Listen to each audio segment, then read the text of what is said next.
So we're at the very weedy Brandywine Creek Farms. We're super weedy because pre-emergent didn't do as advertised. But just for you guys watching, this is Ron with Bastin Bees. They are a very large beekeeping operation here in central Indiana, or east central Indiana. And Ron has kept bees. How long have you guys had bees? We've had bees since about '04. So he's been doing this since 2004. He's actually been putting bees at our farm locations since what, 2017 or 18? Yeah. Yeah. How many bees are here right now? Well, we're going to set 16 hives today. Okay. There's probably 80,000 bees in each hive. Well, I don't have a calculator, but that's a bunch of bees.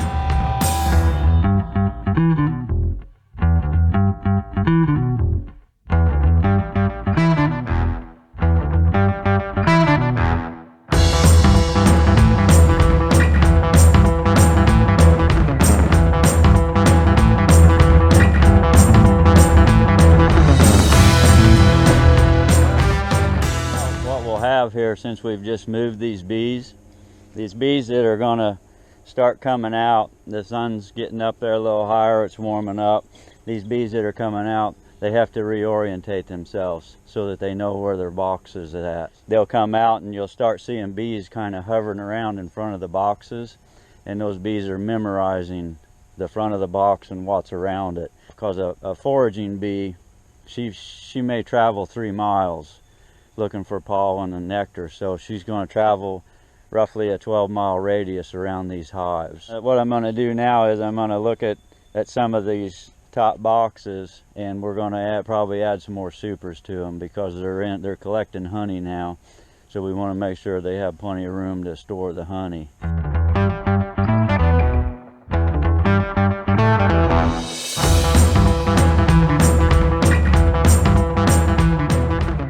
What they have here, this is a frame of honey. They fill this frame with honey, and eventually once they dry it down and get the moisture content to the right moisture content, then they'll cap it with wax and they'll seal it over. Now this box the queen has been laying in. So on this frame here, what we see, we've got a little bit of honey, capped honey out here where they've capped it with wax, and then all this darker in here, that's where the queen laid eggs, and that's what we call brood. There's baby bees in there. So she lays an egg, and it's an egg for about 2 to 3 days, and then that egg hatches into a larvae, and then the bees feed that larvae for 5 days, and then after 5 days they cap it with this brown wax, and then in about 21 days that baby bee will emerge out of that cell. A queen will lay 1,500 to 2,000 eggs a day. One of the reasons that they're doing that is because this time of year when they're collecting honey, she's got 2,000 bees that are dying a day. They only live about 30, 35 days. Your worker bees are all female bees. So they're the ones that are out collecting the pollen and the nectar and bringing it back. The male bees, which are the drone bees, they don't collect any pollen or nectar. They don't have a stinger. The females are the only ones that have a stinger. So your drone bees, their only purpose in life is to possibly mate with a queen. If they happen to find a virgin and they mate with her, it's the last thing they do. They drop to the ground and die after mating. So it's not a real glorious life. Yeah, so I'm going to grab my boxes and start stacking them, and we're going to put some more supers on these hives.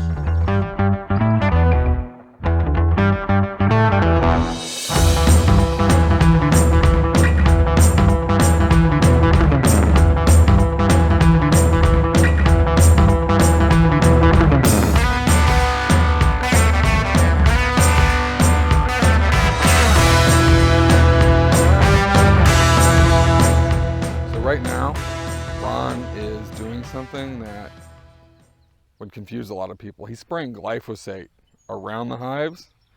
It's so that when he needs to come back in and work it, he'll kill all that cover around there, and it's easier for him to work the bees. The huge misconception that I hear all the time is, Roundup is killing bees. Roundup is killing bees. Roundup kills plants. It does not kill bees. There are things that do kill bees, including organic products. Typically the things I spray, the insect has to physically eat the plant in order to get contaminated by it. And bees aren't physically eating our plants.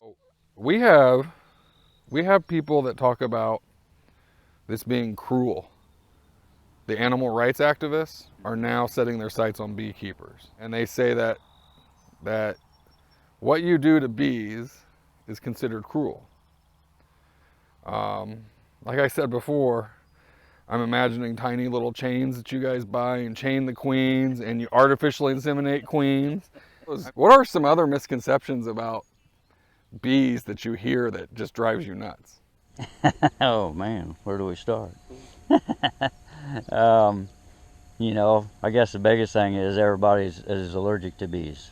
Yeah, a bee sting hurts, and you may swell up a little bit from a bee sting, but there's not a lot of people that are really allergic. There are some people that are allergic and have allergic reactions, Right. but the majority of the people aren't. So at least people in central Indiana, if they wanted to like take beekeeping courses, you guys offer those, right? Yeah, we have classes.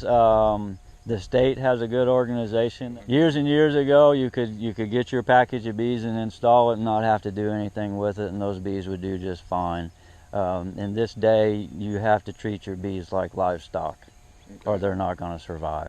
Yeah, because I mean, they just the wild hives seem to. They're gone. Yeah. Yeah, there may still be a few what we call feral hives out there, but for the most part, when the varroa mites came in, they took care of all those hives, and that was parasites. Parasites is what took those down. So that's why this is important to ask an expert, especially on things that social media and activists seem to be so putting out so much misinformation about. And you know, I love seeing the thank a farmer or did you eat today, thank a farmer. I love seeing those things. But when you eat watermelon, cantaloupe, you know, cucumbers, apples, anything fruiting that requires pollination, you should also think of beekeeper, because beekeepers like Ron are also helping to feed the world via their pollination services. So Ron, thanks for coming out today, setting the bees. Hopefully I don't get stung this year by bees. I know I'm going to get stung. I've already been stung by hornets this year, but hopefully no bees will lose their lives to inflicting me minor pain. So thanks, man. all right, appreciate it.